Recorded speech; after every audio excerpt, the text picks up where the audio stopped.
आम्ही राज्यस्तरीय कार्यक्रम हा राज्याचे सन्माननीय मुख्यमंत्री एकनाथजी शिंदे साहेब, उपमुख्यमंत्री फडणवीस साहेब आणि उपमुख्यमंत्री अजितदादा यांच्या प्रमुख उपस्थितीमध्ये पुण्यामध्ये बालेवाडी इथे आयोजित केलेला आहे। या राज्यस्तरीय कार्यक्रमाच्या दरम्यान मुख्यमंत्री माझी लाडकी बहीण या योजनेअंतर्गत जे पात्र लाभार्थी आहेत जुलै 1 पासून ते जुलै 31 पर्यंत असे एकूण आम्हाला 1,44,00,000 अर्ज त्या ठिकाणी प्राप्त झाले। यापैकी साधारणपणे 1,35,00,000 अर्जांची स्क्रुटिनी पूर्ण झालेले आहेत, ते पात्र लाभार्थी आहेत आणि त्यामध्ये 1 कोटीपेक्षा जास्त महिलांना पहिला जो लाभ आहे जुलै आणि ऑगस्ट महिन्याचा हा 17 तारखेला वितरित करण्यात येईल।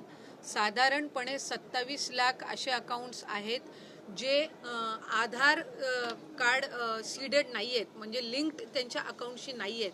ही करण्याची प्रक्रिया सुद्धा सुरू आहे आणि आम्ही स्थानिक प्रशासनाला, स्थानिक सर्व जिल्ह्यातील जिल्हाधिकाऱ्यांना सूचना दिलेल्या आहेत की लवकरात लवकर त्यांनी त्या अकाउंट्स सुद्धा आधार सीडेड करून घ्याव्यात, आधार लिंक करून घ्याव्यात, जेणेकरून तोही लाभ हा लवकरात लवकर वितरित करण्यात येईल। त्यामुळे साधारणपणे 1 कोटीपेक्षा अधिक महिलांना पहिला जो लाभ आहे हा आपण 17 तारखेला राज्यस्तरीय कार्यक्रमाअंतर्गत वितरित करत आहोत।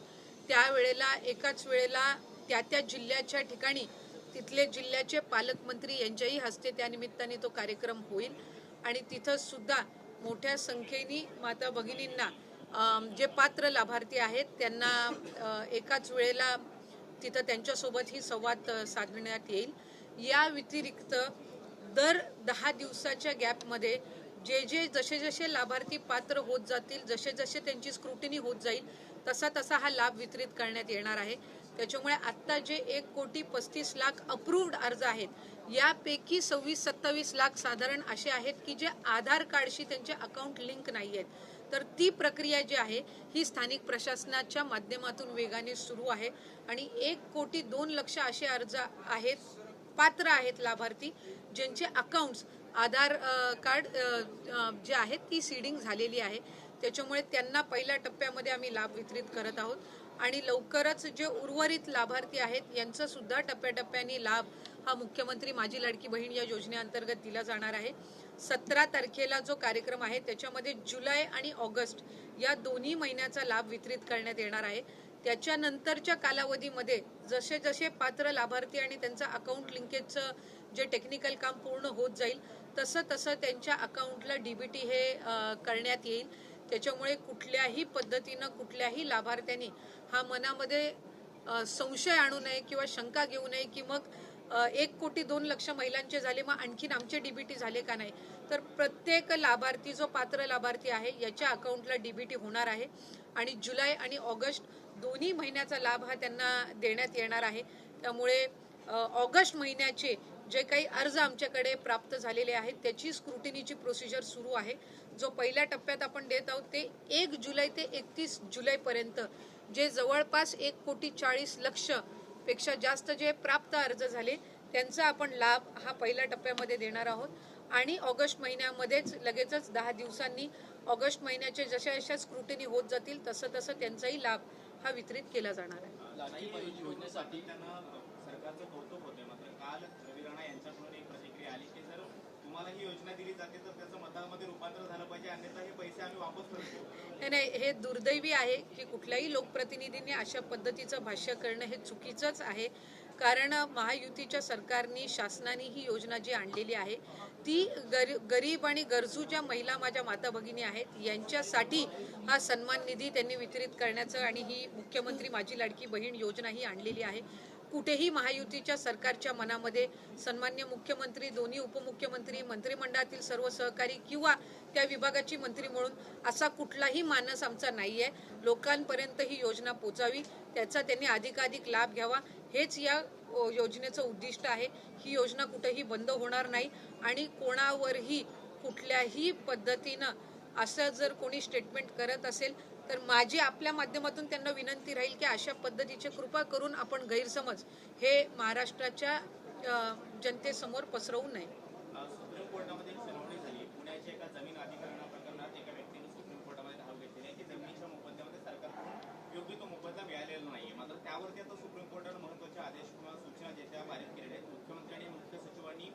9 वाजेपर्यंत यावरती तोडगा काढावा, अन्यथा आम्ही सरकारच्या योजना बंद करू. कारण इतर योजनांसाठी पैसे आहेत, मात्र जमिनीच्या मोबदल्यात द्यायला सरकारकडे पैसे नाही आहेत का, असा प्रश्न सुप्रीम कोर्टाने विचारला. नाही, त्या संदर्भामध्ये मला अधिकची माहिती नाही. सर्वोच्च न्यायालयाने, सन्मान्य सर्वोच्च न्यायालयाने ज्या काही त्या संदर्भामध्ये टिप्पणी किंवा आदेश केलेले असतील, निश्चितपणाने राज्याचे मुख्यमंत्री आणि इतर सर्व जे त्या विभागाशी निगडीत मंत्री आणि अधिकारी आहेत हे त्या संदर्भातली योग्य ती पावलं लवकरात लवकर उचलतील. शेवटी उच्च न्यायालयाने किंवा सर्वोच्च न्यायालयाने जर एखादे निर्देश दिलेले असतील तर त्याचं पालन करणं हे प्रथम कर्तव्य कुठल्याही विभागाचं किंवा शासनाचं असतंच. त्यामुळे त्या पद्धतीनं ते केलं जाईल. अमरावतीच्या महायुतीच्या बैठकीला रवी राणा यांना बोलवण्यात आलं नव्हतं, त्यामुळे त्यांना थोडं डावलण्यात येत आहे का, असं सुद्धा यातून दिसतंय का? नाही, जर निमंत्रण एखाद्या कुठल्या महायुतीच्या किंवा एखाद्या महत्त्वपूर्ण बैठकीमध्ये जर दुर्दैवाने किंवा चुकीने जर एखादं आमंत्रण राहिलेलं असेल तर ती दुरुस्ती सुद्धा महायुतीचे जे समन्वयक आहेत ते निश्चितपणाने करतीलच. पण त्याचा आणि या योजनेचा आणि याच्या लाभार्थ्यांचा दुरान्वयही संबंध नाही. त्याच्यामुळे ती एक राजकीय आणि संघटनात्मक बाब झाली आणि ही शासनाची लोककल्याणकारी योजना आहे. त्याच्यामुळे या दोन्ही गोष्टींचा कुठेही लिंक किंवा दुरान्वयही संबंध नाही. तर संजय शिरसाट यांनी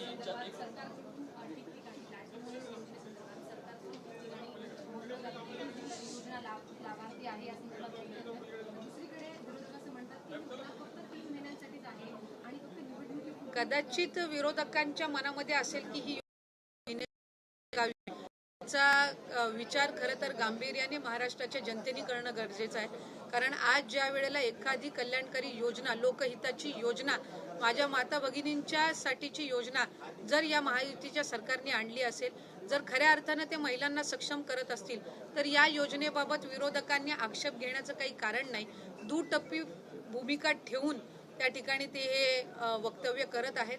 पहिल्या दिवसापासूनच विरोधक वेगवेगळ्या पद्धतीचे आरोप करत आहेत, पण जो प्रतिसाद या योजनेअंतर्गत मिळत आहेत याची कुठं ना कुठंतरी त्यांनी धास्ती घेतलेली आहे. संजय शिरसाट यांनी एक तक्रार मुख्यमंत्री एकनाथ शिंदे यांच्याकडे केलेली आहे की अधिकारी जे आहेत ते बंगल्यांवरती मंत्र्यांच्या बसून काम करतात, त्यामुळे मंत्रालयामध्ये मला वाटते त्यांनी जे काही निवेदन केलेलं आहे त्याची दखल सन्मान्य राज्याचे मुख्यमंत्री निश्चितपणाने घेतीलच आणि ज्या काही त्या संदर्भातल्या विभागाला किंवा अधिकाऱ्यांना सूचना आहेत त्या निश्चितपणाने देण्यात